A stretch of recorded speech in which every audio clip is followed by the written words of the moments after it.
meluangkan waktu dalam rangka kegiatan diseminasi materi budaya positif yang memang sangat erat kaitannya dengan kehidupan kita di sekolah sehari-hari.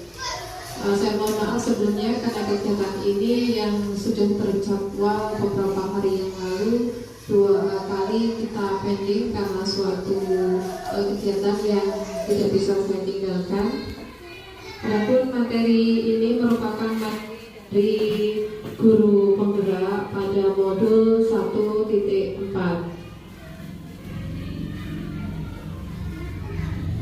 Di sini saya akan membagikan materi dan pelajaran apa saja yang saya dapatkan selama menempuh pendidikan di guru penggerak pada modul 1. Jadi saat ini saya masih berada di modul 1, kemudian mulai tanggal 8 Februari saya akan memulai pada modul 1, pada modul 2. Nah, pada modul 1 ini ada beberapa submodul. Yang pertama adalah modul 1.1 tentang filosofi Ki Hajar Dewantara. Kemudian pada modul 1.2 ada nilai dan peran penggerak. Kemudian modul 1.3 visi guru penggerak, dan modul 1.4 yaitu tentang budaya positif sekolah. Nah, adapun isi atau esensi dari modul ini adalah mendukung murid menjadi pribadi yang bahagia, mandiri dan bertanggung jawab sesuai dengan filosofi Ki Hajar Dewantara untuk mewujudkan profil pelajar Pancasila.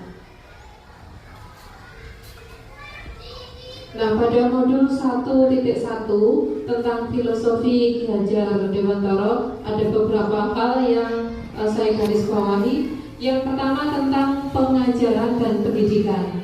Pengajaran adalah suatu cara menyampaikan ilmu atau manfaat bagi kehidupan anak-anak secara lahir maupun batin. Kemudian pendidikan atau upbringing memberikan tuntunan terhadap segala kekuatan kodrat yang dimiliki anak agar dia mampu mencapai keselamatan dan kebahagiaan yang setinggi-tingginya, baik sebagai pribadi maupun sebagai anggota masyarakat. Jadi ada perbedaan makna yang bisa kita telaah tentang pengajaran dan pendidikan. Selanjutnya yang ketiga terkait dengan filosofi Ki Hajar Dewantara juga, pendidik tidak dapat menentukan dan berkehendak akan hidup tumbuhnya murid.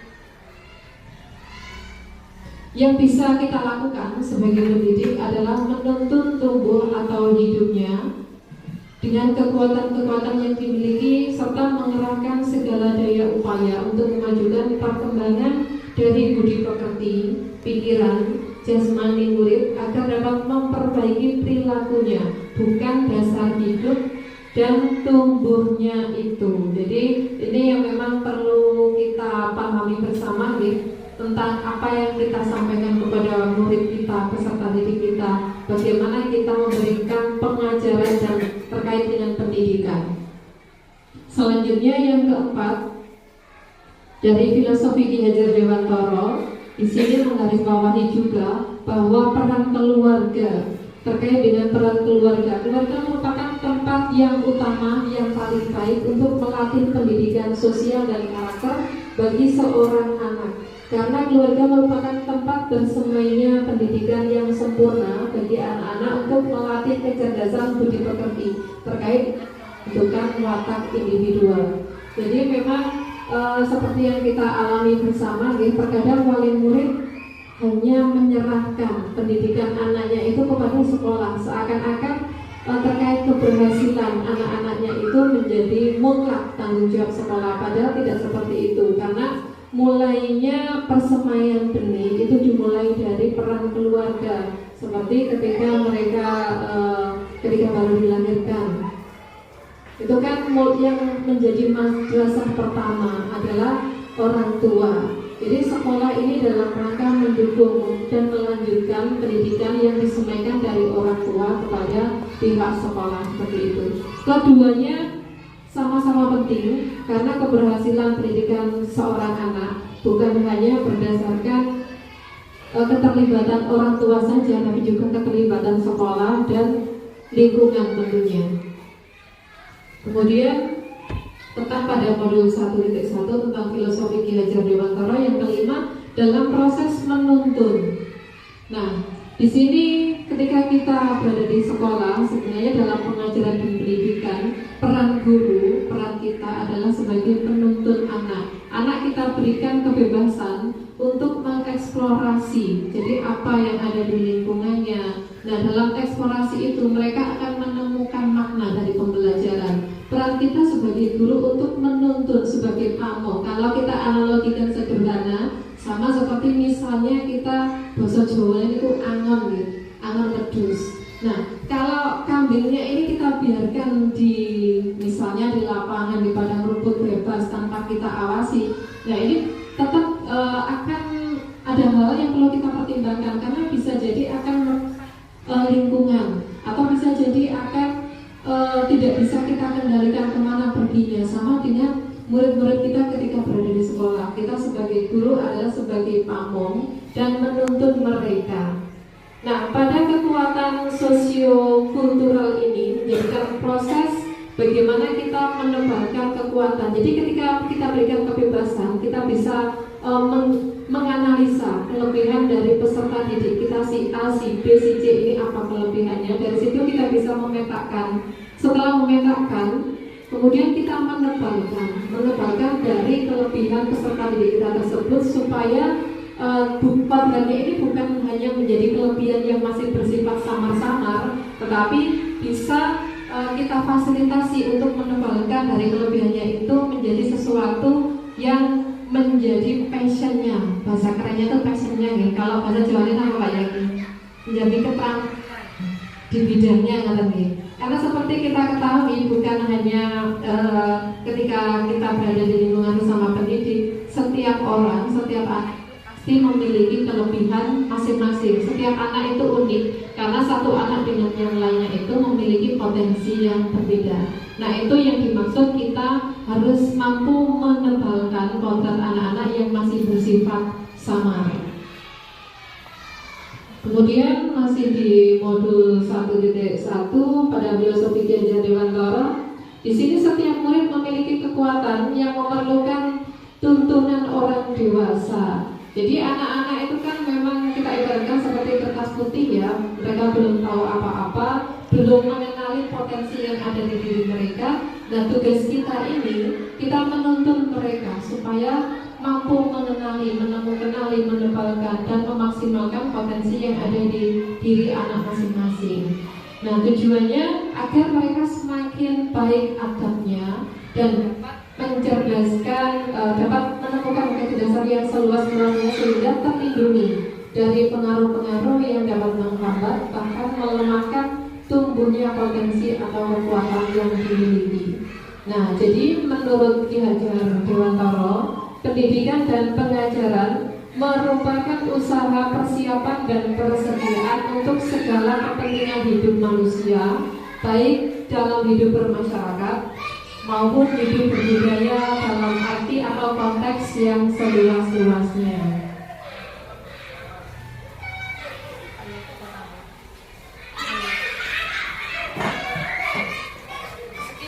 Nah, kita masuk di modul 1.2 mengenai nilai dan peran guru penggerak. Kalau pada modul 1.1 tadi kan tentang filosofi Ki Hajar Dewantara. Jadi sebagai guru kita memang wajib memahami tentang filosofi pendidikan.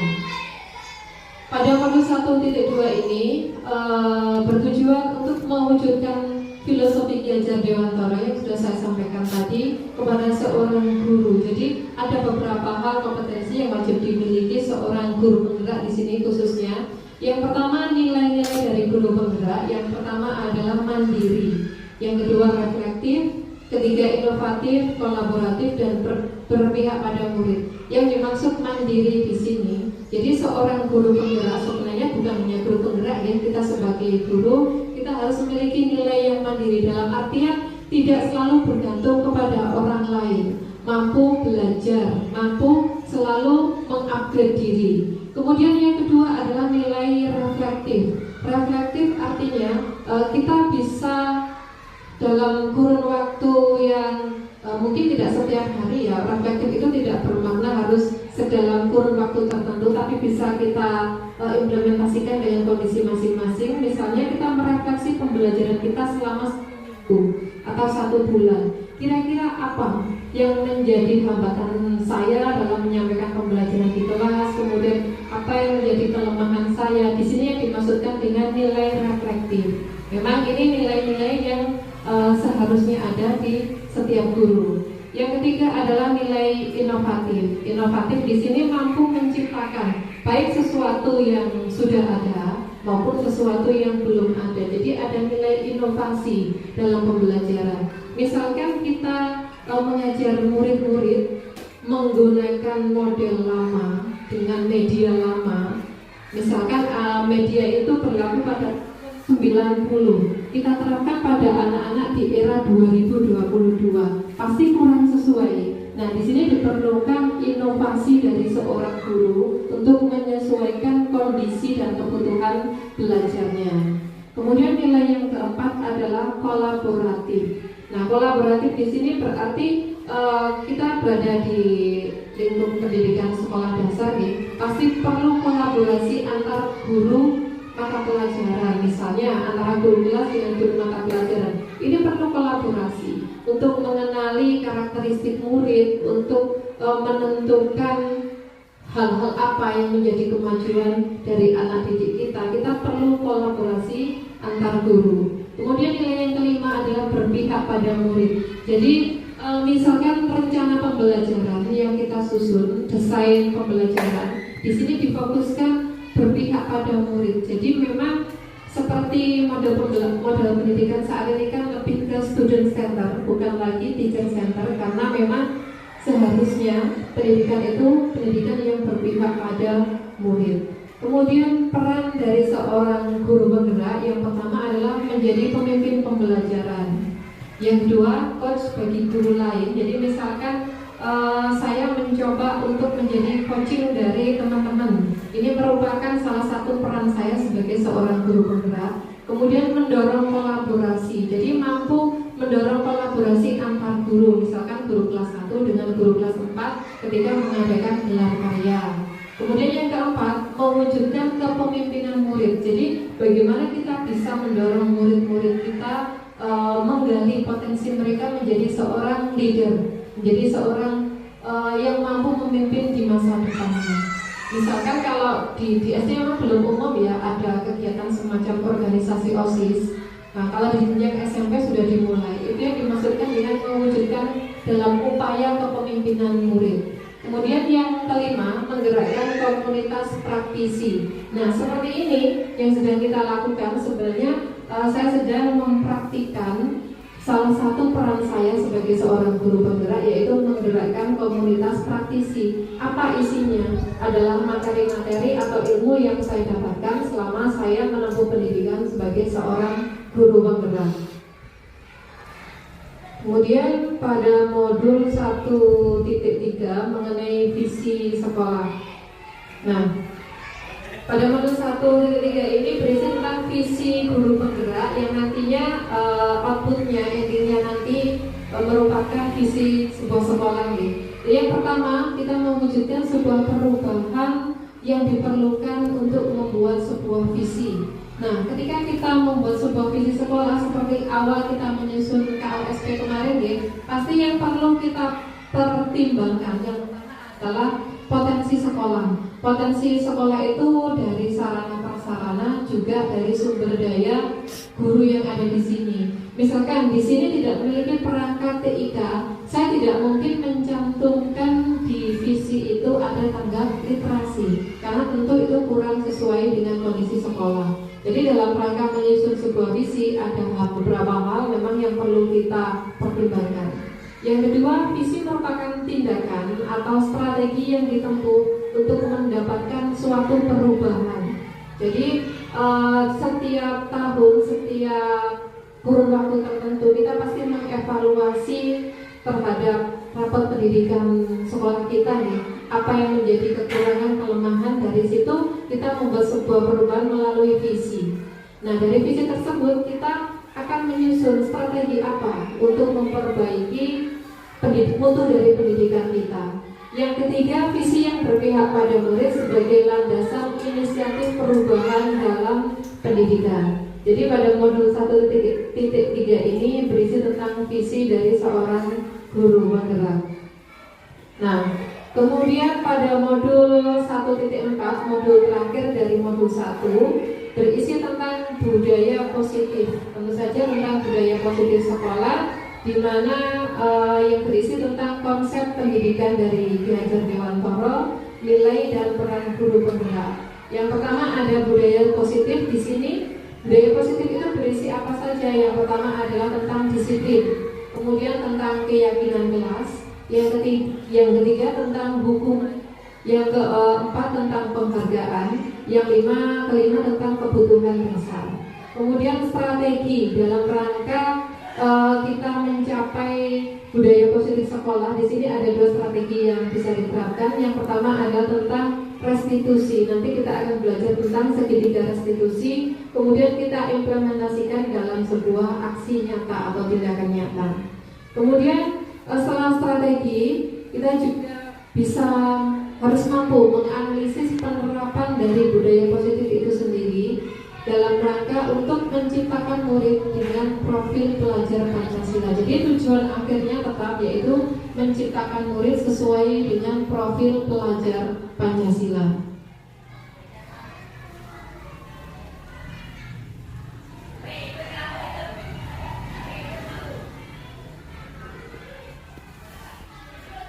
Nah, untuk mewujudkan murid yang sesuai dengan profil pelajar Pancasila, sesuai dengan tujuan pendidikan, maka kita memerlukan disiplin positif, kemudian memunculkan motivasi yang berasal dari kesadaran diri, memberikan konsekuensi bukan hukuman, dan menerapkan posisi kontrol melalui tahapan segitiga restitusi. Dari sinilah peran kita sebagai guru dalam mewujudkan itu semua sebagai seorang agen perubahan.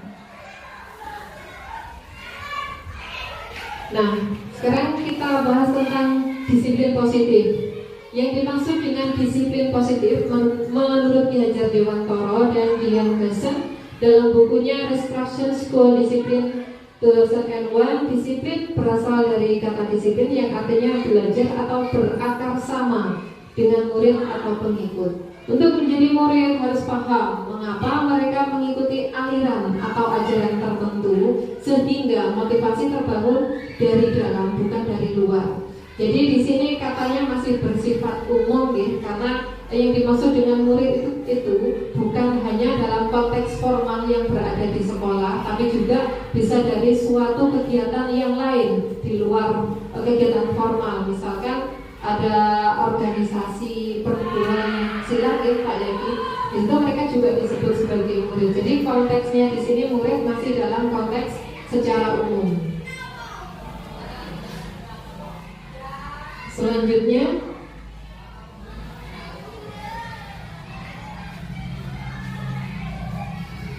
nah pada disiplin positif menurut Ki Hajar Dewantara tadi, sebagai bentuk kontrol diri, yaitu belajar untuk kontrol diri agar mencapai tujuan yang mulia yang disebut dengan nilai kebajikan. Sebagai pendidik, tujuan kita adalah menciptakan anak yang memiliki disiplin diri sehingga mereka bisa berperilaku dengan mengacu pada nilai kebajikan universal dan memiliki motivasi intrinsik bukan ekstrinsik.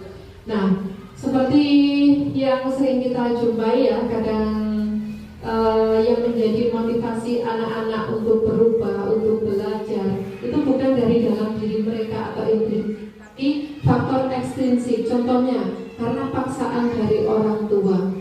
Jadi ketika anak-anak belajar bukan lagi karena kebutuhannya atau bukan karena keinginannya, maka hasil yang akhirnya juga tidak akan bisa mencapai kata maksimal karena motivasi itu tidak muncul dari dalam diri mereka. Nah, kita sebagai guru, kita dituntut untuk mampu memunculkan motivasi itu, keinginan itu dari anak-anak kita untuk belajar supaya mereka mampu mencapai nilai-nilai kebajikan dari diri dalam masing-masing.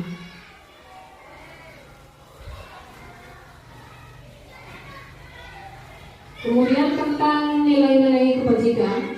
Nilai-nilai kebajikan di sini merupakan sifat-sifat positif manusia yang merupakan tujuan mulia yang ingin dicapai oleh setiap individu.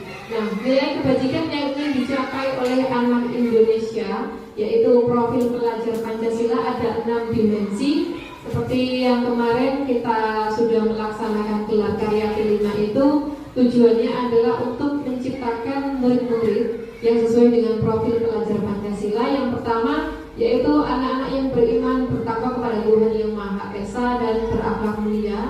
Yang kedua, mandiri. Yang ketiga, bernalar kritis. Yang keempat, berkebinekaan global. Yang kelima, bergotong royong. Dan yang terakhir adalah kreatif. Jadi ini merupakan tujuan dari pendidikan kita saat ini dalam rangka implementasi kurikulum Merdeka, yaitu membekali mereka dengan nilai-nilai kebajikan dari 6 dimensi sikap ini.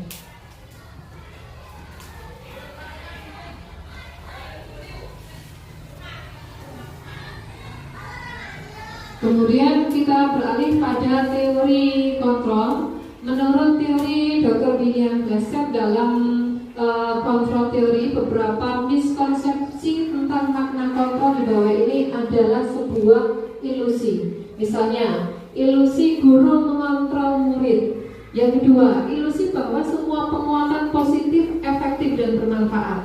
Yang ketiga, ilusi bahwa kritik dan membuat orang merasa bersalah dapat menguatkan karakter. Ilusi bahwa orang dewasa memiliki hak yang memaksa. Ini merupakan mungkin yang sudah tertanam di benak kita. Kita mungkin berada di posisi seperti itu nih, seolah kita bisa mengendalikan murid, mampu mengontrol murid. Sebenarnya itu tidak. Sebenarnya kita sedang berilusi tentang diri kita terhadap orang lain. Karena apa? Kita tidak akan pernah bisa mengontrol dan mengendalikan orang lain. Seseorang itu mampu berubah atas kesadaran dirinya, bukan karena paksaan atau kontrol dari orang lain. Nah, misalkan sekarang kita analogikan sederhana. Bu Siti tolong pegang sesuatu, pegang topi yang erat Bu Siti, yang erat. Kemudian saya tarik, saya minta. Bu Siti mempertahankan atau bukan? Mempertahankan. Jadi ini contoh sederhana dari teori kontrol. Saya tidak bisa memaksa orang lain untuk melakukan sesuatu sesuai dengan keinginan saya.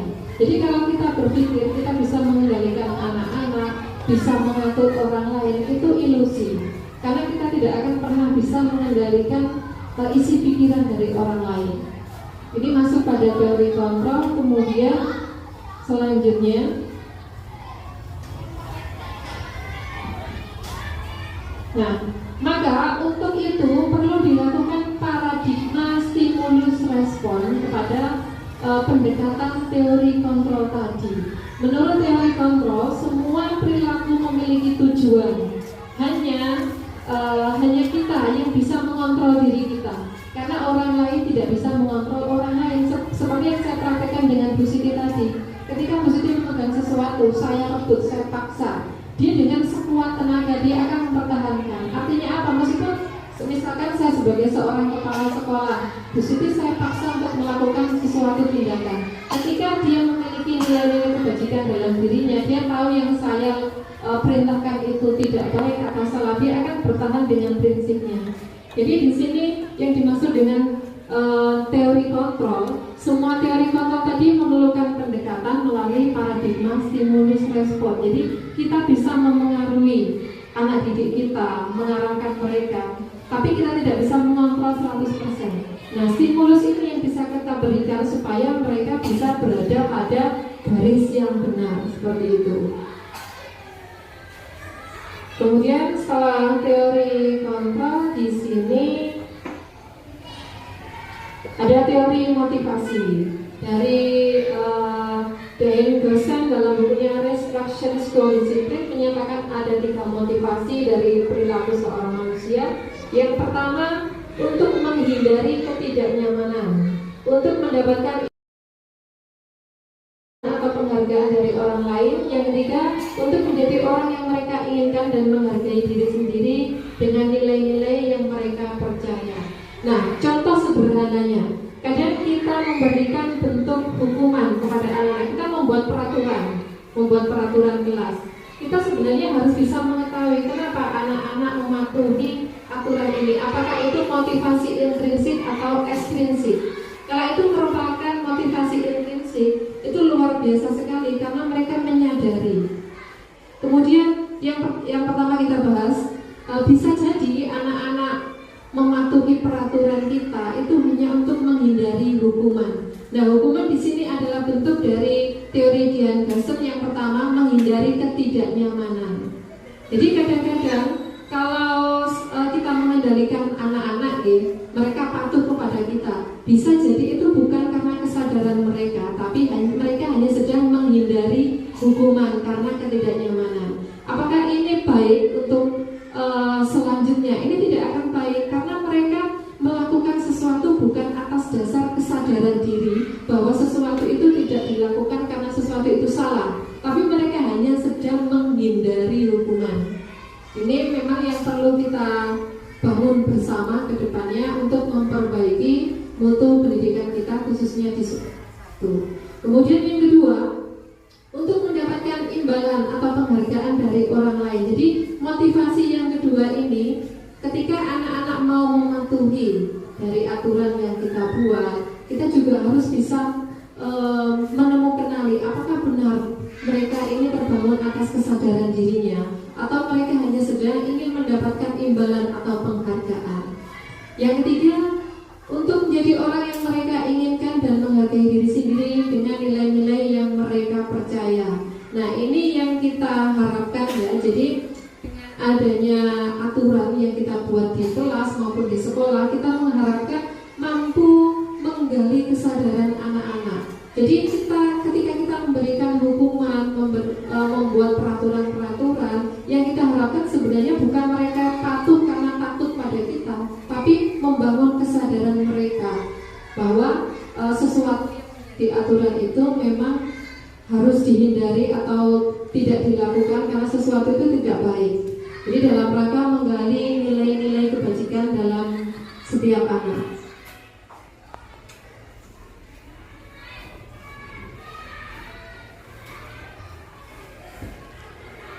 Selanjutnya dari teori motivasi, kita menemukan tujuan disiplin positif, yaitu menanamkan motivasi ketiga menjadi orang yang mereka inginkan dan menghargai diri sendiri dengan nilai-nilai yang mereka percaya. Jadi ini tujuan yang sebenarnya kita membuat peraturan kelas, peraturan sekolah, bukan karena supaya mereka takut dengan Bapak Ibu guru, tapi tujuannya adalah menanamkan motivasi supaya mereka bisa menghargai diri sendiri dengan nilai-nilai kebajikan yang mereka miliki. Jadi akan percuma ke depannya dalam jangka panjangnya ketika mereka melakukan sesuatu itu karena terpaksa, bukan atas motivasi diri. Ini peran kita sebagai guru untuk membuat perubahan. Jadi kita mampu menggali potensi motivasi dari anak-anak terhadap teori motivasi ini. Kemudian mereka memiliki motivasi intrinsik yang berdampak jangka panjang. Jadi ketika mereka terbiasa sudah mampu mengenali mengapa mereka tidak melakukan hal ini, mengapa mereka tidak melakukan hal itu, mereka bisa menemukan motivasi intrinsiknya yang harapannya dapat mereka terapkan pada kehidupan di masa yang akan datang. Jadi motivasi ini tidak terpengaruh dengan hukuman ataupun hadiah. Kalau masih anak-anak itu melakukan sesuatu karena hukuman atau hadiah, berarti mereka belum mampu, belum berhasil. Kita juga belum berhasil sebagai guru untuk menumbuhkan motivasi nilai-nilai kebajikan dari anak-anak kita. Nah, dari Dr. William Glasser menyatakan ada 5 posisi kontrol kita sebagai guru. Jadi yang pertama, kita sebagai seorang guru yang bisa kita kelompokkan sebagai seorang penghukum. Yang kedua, ada pembuat rasa bersalah. Yang ketiga, ada peran sebagai teman. Yang keempat, ada peran sebagai pemantau. dan yang kelima posisinya sebagai manajer. Nah, biasanya yang ditakuti anak-anak yang umumnya dilakukan oleh guru-guru lama itu mungkin guru-guru era 80-an, mereka hanya berada di posisi kontrol pada nomor 1 sebagai penghukum. Anak di viral seperti yang diceritakan Pak Gatot kemarin itu berarti kita masih berada di posisi kontrol nomor 1 sebagai penghukum. Kemudian yang kedua, pembuat rasa bersalah. Nanti akan saya berikan contohnya di posisi nomor 1, 2, 3, 4, 5 itu yang seperti apa. Kemudian di nomor 3 kita memposisikan diri sebagai teman dari anak-anak. Yang keempat kita sebagai pemantau, dan yang kelima sebagai manajer. Nah, di sini posisi kontrol nomor 1 sebagai penghukum. Seorang penghukum bisa menggunakan fisik maupun verbal. Sekolah memerlukan sistem atau alat yang dapat menekan murid-murid lebih dalam lagi. Guru dengan posisi penghukum akan berkata, ini pada umumnya patuhi aturan saya atau awas. Jadi dia sebagai di posisi kontrol nomor 1 sebagai penghukum. Kemudian contoh yang kedua, kamu selalu saja salah. Ini secara verbal Ini penghukum secara verbal. Kemudian yang ketiga, pasti selalu yang terakhir selesai. Memang terlihat, terkesan, terdengar seperti sederhana di telinga kita, tapi bagi orang yang mendengarkan, apalagi itu anak-anak, itu akan menstimulus, akan meresap ke dalam pikiran mereka dalam jangka panjang. Guru seperti ini senantiasa percaya hanya ada satu cara agar pembelajaran bisa berhasil, yaitu dengan cara dia sendiri. Jadi model guru pada posisi kontrol nomor 1 sebagai penghukum, dia kurang terbuka terhadap perubahan. Nah, kalau kita tidak melakukan perubahan, tentu saja konsep pembelajaran era 90-an kita terapkan saat ini itu tidak sesuai. Kemudian posisi kontrol yang kedua setelah penghukum ada pembuat rasa bersalah.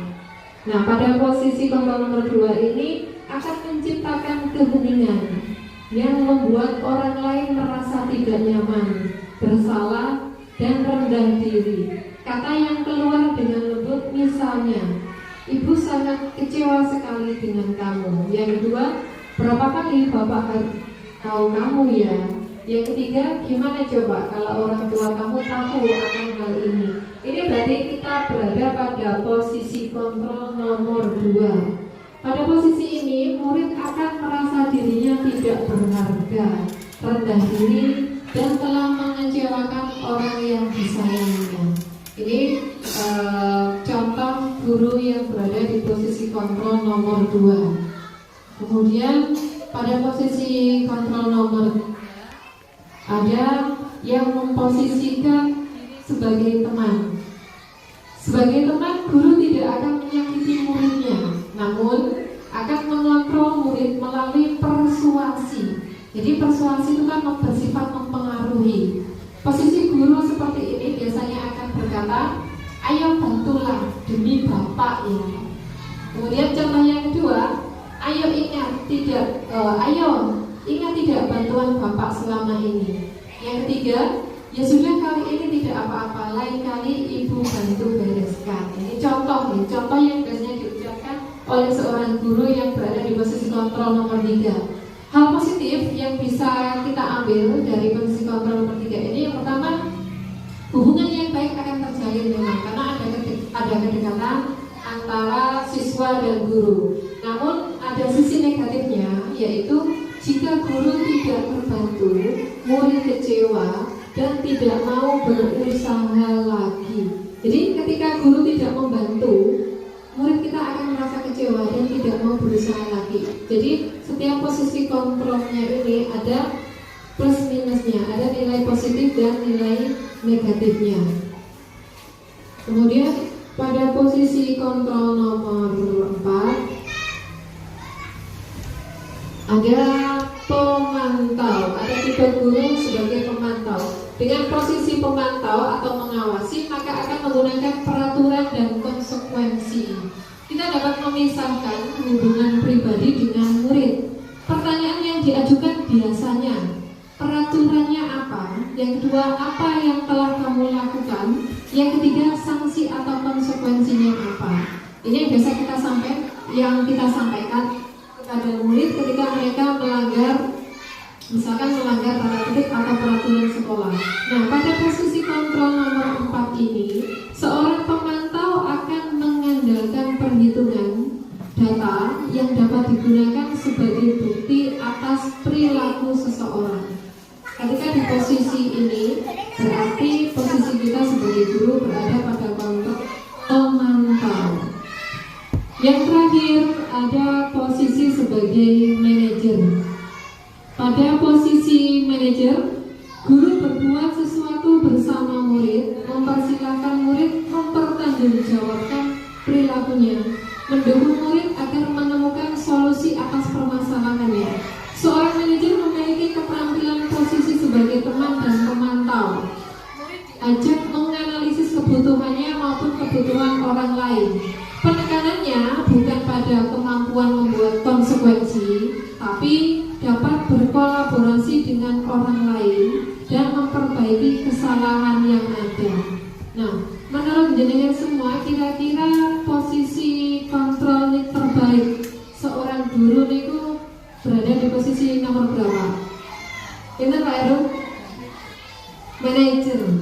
Jadi memang kita sebagai guru kan ada 5 posisi kontrol nih. Yang paling baik, paling ideal ketika kita menjadi seorang guru berada pada posisi kontrol nomor 5, yaitu sebagai manajer. Selanjutnya, nah ini biasanya yang diucapkan oleh seorang guru yang berlaku sebagai manajer. Yang pertama, apa yang kita yakini. Misalkan tadi Pak Hari sedang melakukan BAP kepada murid kelas 3. Apa yang kita yakini? Itu pertanyaan yang pertama biasanya. Kemudian apakah kamu meyakininya? Yang ketiga, jika kamu meyakini, apakah kamu bersedia memperbaikinya? Yang keempat, apa rencana kamu untuk memperbaiki hal ini? Jadi terhadap kesalahan atau perilaku negatif yang dia lakukan, posisi kontrol guru sebagai manajer biasanya akan berkata, contohnya adalah 4 hal yang saya sampaikan tadi. Kemudian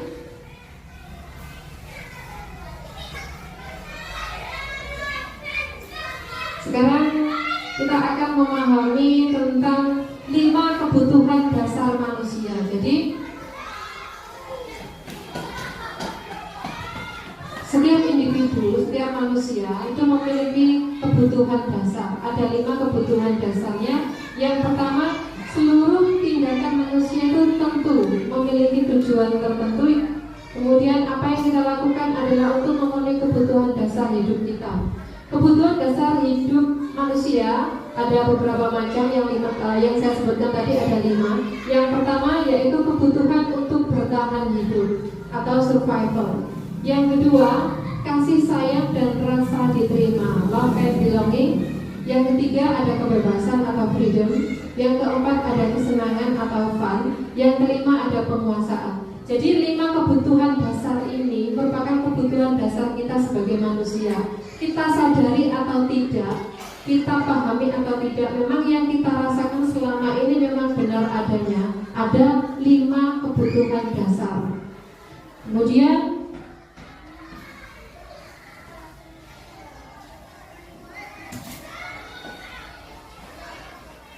dari kebutuhan dasar itu kita breakdown. Kalau kita implementasikan di dalam kelas nih, kita harus bisa menganalisa keyakinan, membuat dan membuat keyakinan kelas terlebih dahulu.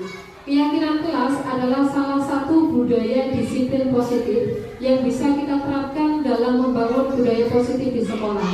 Dengan adanya keyakinan kelas diharapkan dapat mewujudkan pendidikan yang berorientasi pada profil pelajar Pancasila.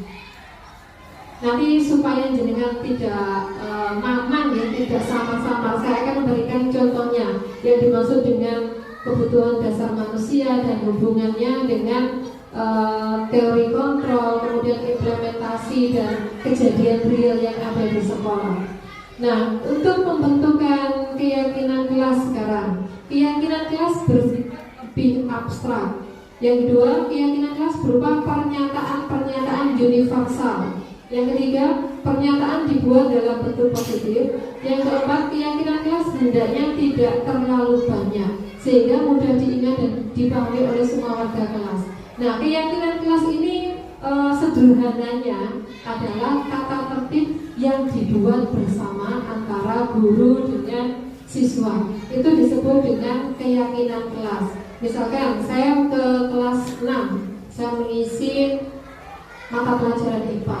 Sebelum pelajaran dimulai, kemarin saya sudah membuat keyakinan kelas dengan anak-anak apa saja yang harus ditaati dan dilakukan ketika jam belajar bersama saya. Itu salah satu contoh implementasi dari pembentukan keyakinan kelas.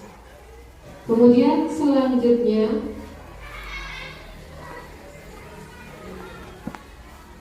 keyakinan kelas sebaiknya sesuatu yang dapat diterapkan di lingkungan tersebut. Jadi ketika sesuatu itu kita anggap terlalu berat dan tidak, dan ya jangan sampai kita menerapkan keyakinan kelas tersebut. Kemudian semua warga kelas hendaknya ikut berkontribusi dalam pembuatan keyakinan kelas melalui kegiatan curah pendapat. Jadi yang membuat keyakinan kelas itu bukan hanya guru atau guru yang mendominasi bersifat mendoktrin, tidak seperti itu, tapi kita buat bersama dengan anak-anak. Kemudian bersedia meninjau kembali keyakinan kelas dari waktu dengan tujuan untuk memperbaiki dan menyesuaikan dengan kebutuhan. Kemudian kita belajar tentang segitiga restitusi. Dari Diane Gerson dalam bukunya Restruction merancang tahapan untuk memudahkan guru dan orang tua dalam melakukan proses menyiapkan anaknya untuk melakukan restitusi. Ada 3 tahapan dalam segitiga restitusi. Yang pertama yaitu menstabilkan identitas, stabilize the identity. Yang kedua, validasi tindakan yang salah, validate the misbehavior. Yang ketiga, menanyakan keyakinan, seek the belief. Nah, contoh sederhananya ketika anak didik kita melakukan pelanggaran seperti tadi kelas 3, yang pertama kita lakukan adalah menstabilkan identitasnya. Yang kedua, kita memvalidasi tindakan yang salah. Yang ketiga, kita menanyakan keyakinan. Keyakinan apa? Ya keyakinan kelas yang sudah dibuat oleh guru dan siswa. Nah, pada tahapan menstabilkan identitas, kalimat yang digunakan biasanya ada beberapa. Yang pertama, berbuat salah itu tidak apa-apa. Memang semua manusia tidak ada yang tidak pernah berbuat salah, ya, termasuk saya dan panjenengan semua. Dari kesalahan itu kita akan belajar untuk menjadi orang yang benar, untuk belajar menjadi lebih baik. Kemudian yang kedua, tidak ada manusia yang sempurna. Pasti semua orang juga punya kekurangan. Yang ketiga, saya juga pernah melakukan kesalahan seperti itu, tapi saya akan memperbaikinya. Yang keempat, kita bisa menyelesaikan ini. Yang kelima, Bapak Ibu tidak tertarik mencari siapa yang salah, tapi lebih mencari solusi dari permasalahan ini. Ini contoh cara-cara atau kalimat yang diucapkan ketika kita menstabilkan identitas dari anak-anak. Kemudian dari menanyakan keyakinan tadi, kalimat yang digunakan, sebentar, ini laptopnya. Yang kedua ada validasi tindakan yang salah. Kalimat yang kita gunakan dalam memvalidasi tindakan anak-anak yang salah, yang pertama, padahal kamu bisa melakukan yang lebih buruk dari ini, ya. Yang kedua, contohnya, kamu pasti punya alasan melakukan hal ini. Ini cara kita memvalidasi yang salah. Yang ketiga, kamu patut bangga pada dirimu sendiri karena kamu telah melindungi sesuatu yang penting buat kamu. Yang keempat, kamu boleh mempertahankan sikapmu, tapi kamu perlu menambah sikap yang baru. Itu bentuk kalimat untuk memvalidasi tindakan yang salah. Sekarang menanyakan keyakinan. Kalimat yang digunakan untuk menanyakan keyakinan, yang pertama, apa yang kita percaya sebagai kelas dan keluarga. Yang kedua, apa nilai umum yang kita sepakati. apa bayangan kita tentang kelas ideal? Kamu mau jadi orang seperti apa? Ini dalam rangka menanyakan keyakinan kelas yang sudah disepakati tadi. Ketika anak-anak melakukan pelanggaran, maka kita perlu melakukan tindakan. Jadi ada 3 tahapan pada segitiga restitusi. Yang pertama tadi apa, Bu Siti? Lupa. Yang pertama tadi apa? Menstabilkan identitas. Kemudian yang kedua, validasi tindakan yang salah. Yang ketiga, menanyakan keyakinan. Nah, sekarang saya akan memberikan contoh restitusi supaya jenengan paham contoh realnya, bukan hanya teori dari saya. Saya coba putarkan contoh kasus dari penerapan segitiga restitusi. Di skip dulu boleh. Salah satu contoh penerapan segitiga restitusi.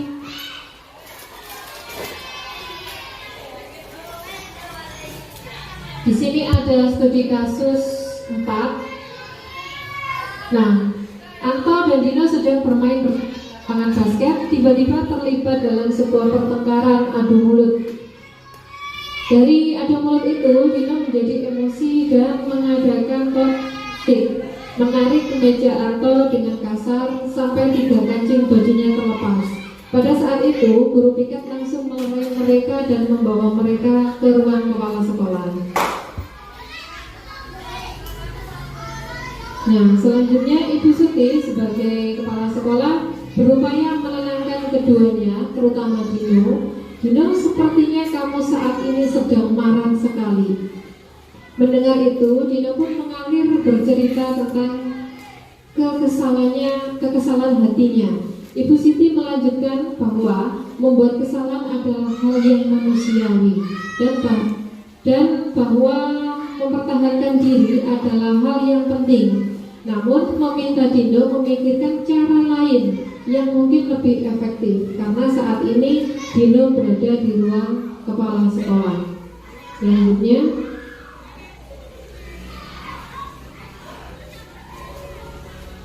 Ibu Siti melanjutkan bertanya tentang keyakinan sekolah yang disepakati serta apakah Dino bersedia memperbaiki kesalahannya yang telah dilakukan terhadap Anto.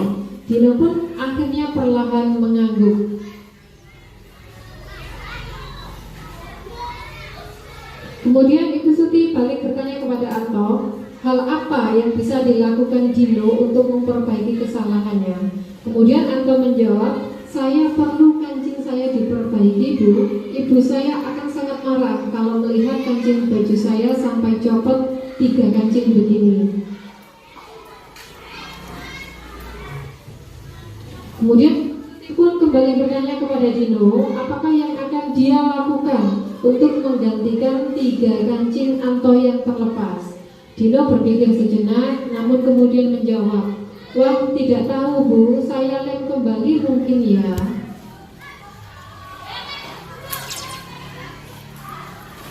Ibu Suti berpikir sebentar dan menanggapi, kalau dilem akan mudah terlepas kembali Dino. Bagaimana kalau kamu menjahitkan saja? Bersediakah kamu? Dino tampak ragu dan menanggapinya. Menjahit? Mana saya tahu bagaimana menjahit, Bu. Setelah itu Bu Suti meneruskan, apakah kamu bersedia belajar menjahit? Dino berpikir sejenak, memandang kemeja Anto dan menanggapinya. Yang mengajari saya siapa, Bu? Dengan cepat Ibu Suti menjawab, Pak Irfan, guru tata busana. Dino kembali diam sejenak, memandang kemeja Anto yang tanpa kancing. Akhirnya Dino mengangguk tanda menyetujui.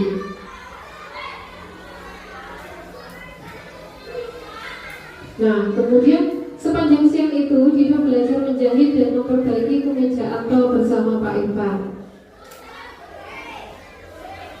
Dino dan Anto pada jam pulang sekolah mereka sudah bercengkrama dan bersenda gurau kembali. Ini contoh dari studi kasus sederhana sebenarnya, tapi bisa kita maknai. Menurut Bapak Ibu, posisi kontrol keberapa yang sedang diterapkan oleh Bu Suti?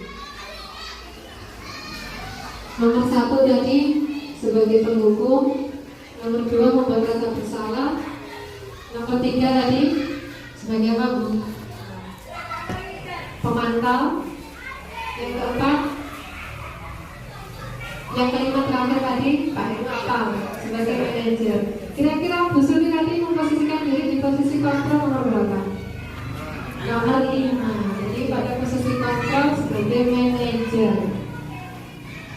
Nah, dari sini kita bisa menganalisa bagaimana kita menyelesaikan sebuah permasalahan, kemudian memposisikan diri di posisi kontrol nomor berapa. Yang paling ideal, yang paling bagus memang posisi kontrol nomor 5. Ada 5 posisi kontrol, tapi yang paling ideal yang bisa kita lakukan atau laksanakan adalah posisi kontrol nomor 5. Dalam kasus tersebut, bagaimana Dino dikuatkan dan bagaimana Anto dikuatkan oleh Bu Suti. Nah, Dino dikuatkan dengan penerapan segitiga restitusi. Yang pertama, menstabilkan identitas anak. Yang emosi tadi kan Dino nih, sampai Anto ditarik bajunya, kancing bajunya terlepas. Bu Suti menenangkannya dengan cara yang pertama, Dino sepertinya kamu sudah marah sekali saat ini. Yang kedua, Bu Suti tidak menyalahkan Anto maupun Dino. Membuat kesalahan adalah hal yang manusiawi, dan bahwa mempertahankan diri adalah hal yang penting. Bukan berarti kita membenarkan tindakan anak ya. Di sini dalam rangka posisi kontrol, kita menstabilkan identitas anak terlebih dahulu. Kemudian setelah menstabilkan identitas anak, Dino dikuatkan dengan penerapan segitiga restitusi tahapan yang kedua, yaitu validasi tindakan.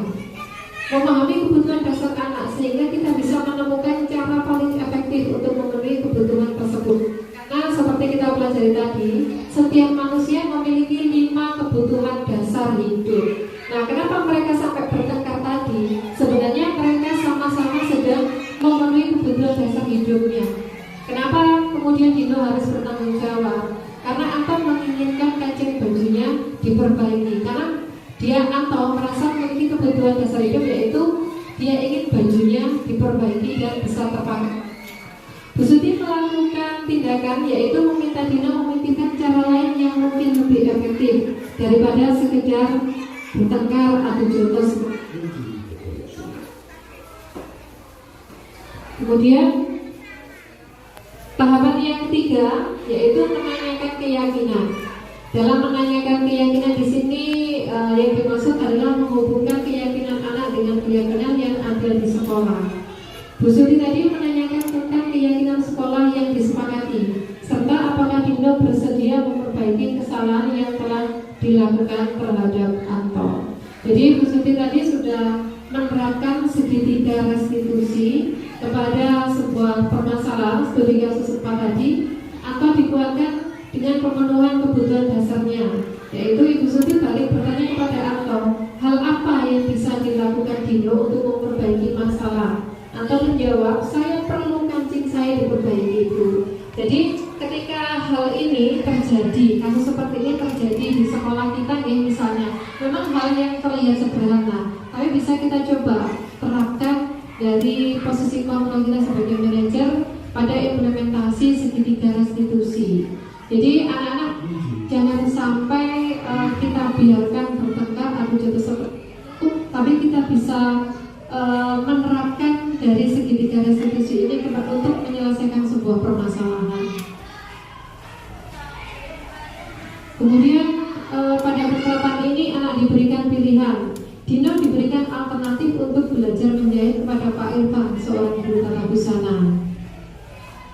Kemudian Dino bertanggung jawab untuk belajar dan menjahitkan bajunya Anto. Anto terpenuhi kebutuhannya, yakni kancing bajunya terpasang kembali. Kemudian mereka berdua akur kembali. Ini merupakan hasil dari penerapan segitiga restitusi dengan atau memposisikan guru sebagai seorang manajer. Nah, nilai-nilai kebajikan. Kira-kira nilai kebajikan atau keyakinan sekolah apa yang dituju dalam kasus tersebut? Coba kita temukan di sini. Ada beberapa nilai kebajikan. Pertama, berakhlak mulia. Yang kedua, saling menghargai. yang ketiga adalah tanggung jawab. Jadi dari contoh studi kasus tadi ada nilai kebajikan yang kita gali dari anak-anak. Yang pertama, supaya mereka memiliki akhlak yang mulia, supaya mereka bisa saling menghargai dan bisa bertanggung jawab atas hal yang dilakukannya. Nah, refleksi sekarang. Pada posisi kontrol seorang manajer, kita sebagai pendidik mencari solusi, menganalisa kebutuhannya, mengarahkan siswa untuk pemenuhan kebutuhan dasarnya, serta komunikasi yang baik antar guru dengan murid. Yang kedua, penerapan segitiga restitusi dengan menggunakan segitiga restitusi tadi akan menghasilkan solusi pemecahan masalah yang efektif. Yang ketiga, dalam penerapan keyakinan sekolah, kita harus menyesuaikan dengan nilai-nilai kebajikan universal.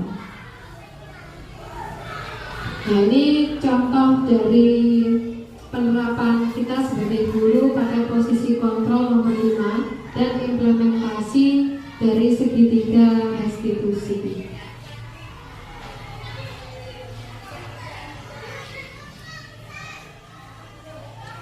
Dari sini mungkin materi yang bisa saya sampaikan dari 2.4. Kira-kira ada pertanyaan dari Bapak Ibu? Bu Yati? Bu Eva? Bu Suci? Pas. Pak Ari? Pas. Pak Erunggo? Pak Yagi? Oke, matur nuwun. Terima kasih. Mudah-mudahan apa yang saya sampaikan bisa menginspirasi teman-teman semuanya dalam menerapkan keyakinan kelas dan dalam pembelajaran, kegiatan pembelajaran di kelas, sehingga kita bisa mengikuti apa yang menjadi kebutuhan pembelajaran anak-anak saat ini. Terima kasih atas waktunya. Saya akhiri dengan siratal mustaqim. Wassalamualaikum warahmatullahi wabarakatuh.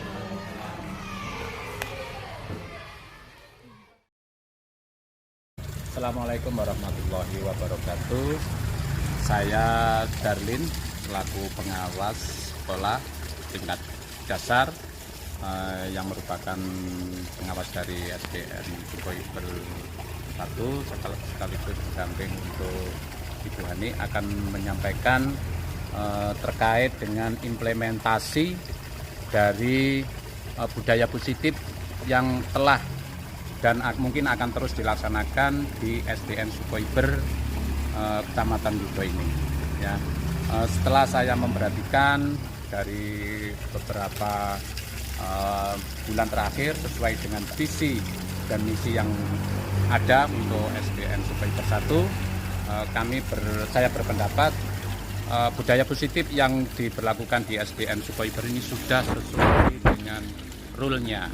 Contohnya adalah implementasi atau pelaksanaan dari 5S yang bukan hanya dilaksanakan oleh anak-anak saja, tetapi juga telah dipraktekkan oleh Bapak dan Ibu guru termasuk Ibu kepala sekolahnya. Selain itu juga di SDN Sukoiber juga saya perhatikan sudah dilaksanakan setiap paginya itu dilaksanakan senam pagi secara bersama-sama. Setelah itu dilanjutkan dengan pembacaan surat-surat pendek. Nah, selain itu juga kalau sholat duha, dari sholat duha juga itu dilaksanakan, dan setiap hari Jumat itu selalu dilaksanakan dengan istighosah dan sirah nabawiyah. Nah, di situ itu yang pembiasaan. Ada lagi yang lain dalam pembelajaran yang telah dilakukan di awal tahun pelajaran, yaitu keyakinan kelas, yang mana antara siswa dan Bapak atau Ibu guru wali kelasnya telah membuat kesepakatan untuk pelaksanaan untuk harmonisasi yang ada di dalam kelas tersebut. Itu mungkin yang bisa saya sampaikan untuk memberi gambaran bagaimana budaya positif itu berlangsung di SDN Sukoiber 1. Terima kasih. Wassalamualaikum warahmatullahi wabarakatuh. Assalamualaikum warahmatullahi wabarakatuh. Perkenalkan, nama saya Wasikatul Uma dari SDN Sukoiber 1. Saya merasa senang belajar bersama Bu Hani karena sebelum belajar kita membuat keyakinan kelas yang disepakati bersama. Saya merasa nyaman untuk belajar. Saya tidak merasa dirugikan karena kelas akan menjadi disiplin, tertib, dan menyenangkan. Semoga kelas kami dapat melaksanakan keyakinan kelas kami dengan penuh tanggung jawab. Wassalamualaikum warahmatullahi wabarakatuh.